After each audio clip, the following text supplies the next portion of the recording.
Hello, Angie. Lovely to see you this morning. The sun is shining in Devon after a massive storm last night.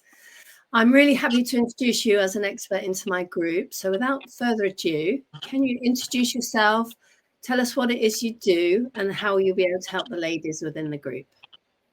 Thank you so much, Joe. Yeah, it's really sunny my end as well. You can see it coming in. Yeah, so I'm a mindset coach for midlife women, career driven, that feel overwhelmed and exhausted. And I help them reclaim their energy, rediscover their confidence, and find balance so that they can thrive both in work and their personal lives. So I work with women that are feeling maybe a little bit invisible, like they're overlooked at work and home. They've got a lot of roles going on, and they're finding it that, they're waking up in the morning and they're dreading the day. They've got that Groundhog Day feeling. They're feeling constantly exhausted, low energy. And I work with them to help them prioritize themselves, put themselves first, give themselves rest without guilt, because I know a lot of us women feel guilty for giving ourselves that rest, and we really need it. So it's about empowering themselves to know that they deserve better, that they need this self-care, and changing their mindsets so that they're able to do that. They're able to set healthy boundaries, to recognize things in their life that are holding them back. Perhaps they're spending a lot of time with someone that might be draining their energy, and help rebuild their confidence through small achievements. I'm very much into mindset and positive thinking. It helped me overcome my depression and anxiety. So I use a lot of this stuff daily in my life. So I know it works, and I'm just, hoping to empower them really to put themselves first and rediscover joy, and help them to find their true self, because we get a little bit lost from overworking, running around like robots, trying to do everything, not actually being present in the moment. So I'm sure giving them their power back.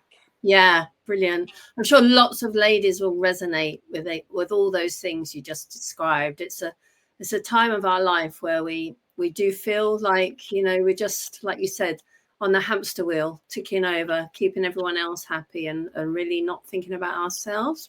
Because I think a lot of ladies think it's selfish to put ourselves first without realizing that, it's not selfish, it's essential. So you touched on it a little bit about helping yourself. Can you tell us a bit about your backstory and what sent you down this path, and how you became a mindset coach for midlife women? Yeah. So what I ended up doing was, when I was younger, I was like 13, I got a job, and I worked for the same employer for 16 years. So I became like a family friend, really. And I ended up running the business for them. But what that ended up doing for me was running myself into the ground. I was 13. He was very controlling. He didn't really see anybody as a human having a normal life. Everything was work. He spent 7 days a week in work, which meant that I spent 6 days a week in work, 12-hour shifts. It didn't start from when I was 13, the 12-hour shifts, but when in the holidays and things. So it took over my life. So I was exhausted all the time. I was very depressed and anxious. He would just give someone £10 to go and buy me a bag of chocolate. That was his answer to everything. So I led a very unhealthy life, and I didn't really have a life unless it was after 10 o'clock at night when he closed. So me and my friends went out and drank a lot, and that obviously led on to my anxiety getting worse, my depression getting worse, me being more exhausted at work. But I kind of just fell into that trap: work hard, get what you want out of life. But I didn't have what I wanted. My mental health was awful. I had no work-life balance.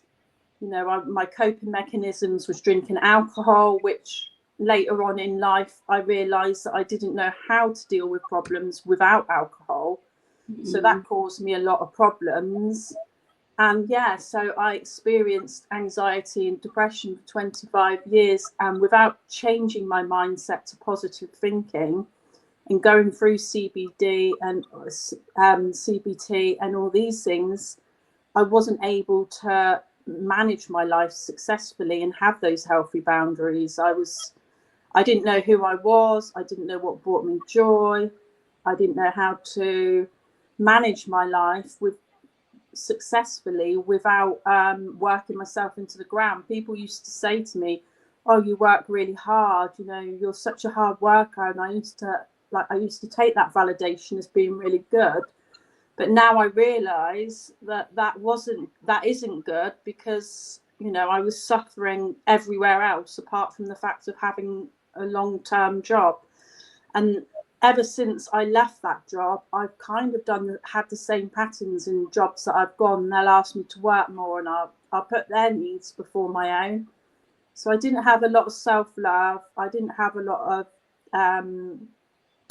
I didn't have any boundaries really, or I didn't have any goals. I didn't organise myself well. So I was kind of just living my life through my jobs, and I burnt out a few times. I fell down the stairs and I did my coccygeal and was off work for 6 weeks.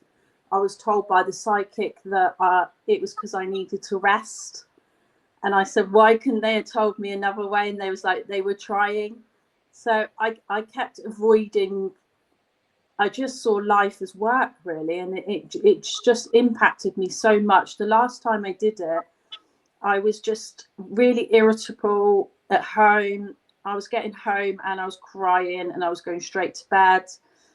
My legs were hurting so much I struggled to sleep. When I did get to sleep, I was waking up at 2-3 in the morning with my legs hurting, my back hurting. And I'd gone from like being a really positive person that had gone through all this mindset shifts, positive thinking, to then going to work on the morning like depressed, you know, feeling my mental health sliding again, not feeling like me anymore. How did you make the shift? Sorry, Angie. How did you make the shift?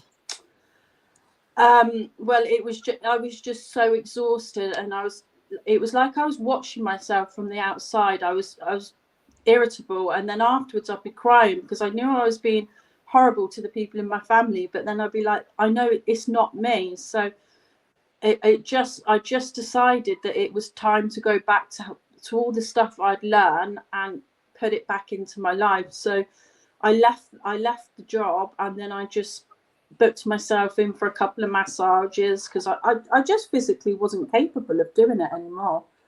The anxiety started a little bit, and then it got really big, and anxiety and depression have been something I controlled for 25 years. I hadn't controlled successfully.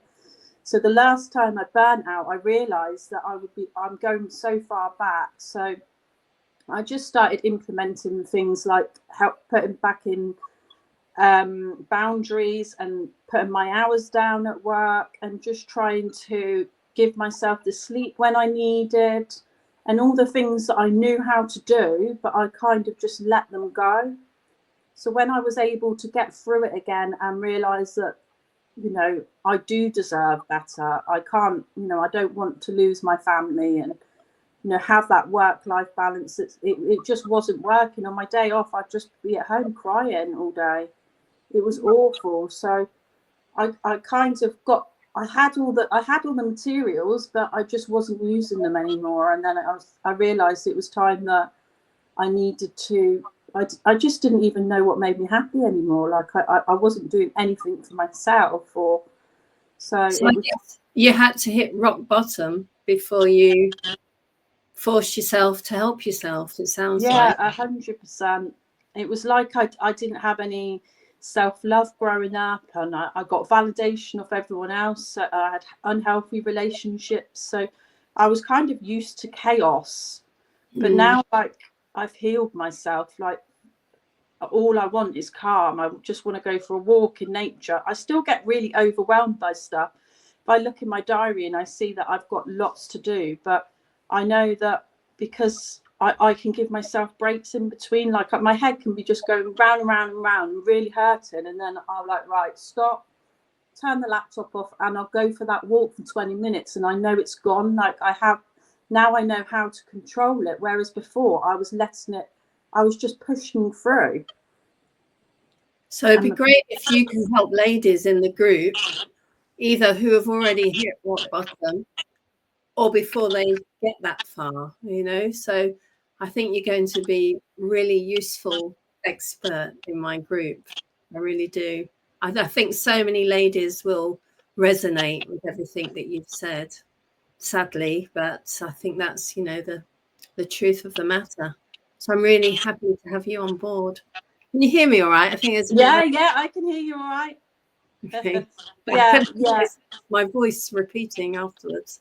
Yeah, that's why I haven't gone with the burnout stage, because I'm hoping to help midlife women before they get to that stage. Because, you know, what I'm hearing a lot of with people is they're saying, oh, I'm tired, or I feel like I've got no time for myself, and things like this. And just, it's so common, and I hear it every day.